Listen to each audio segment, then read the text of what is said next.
Hello po. So, ngayon is ituturo ko sa inyo kung paano activate ng screen recording sa ating iPhone 15.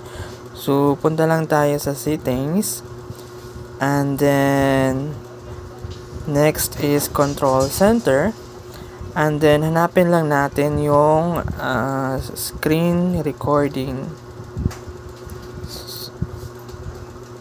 Plus lang natin yan.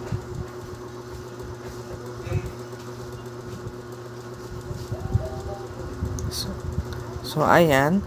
So, naka-add na siya sa ating control center.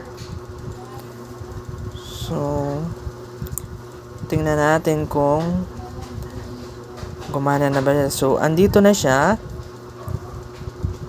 Ay, may model.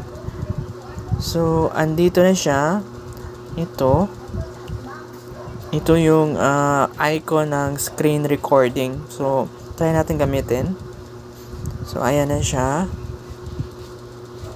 Oh, ayan. Nagsimula na siyang mag-screen recording. So, gumana na siya. So, ayan.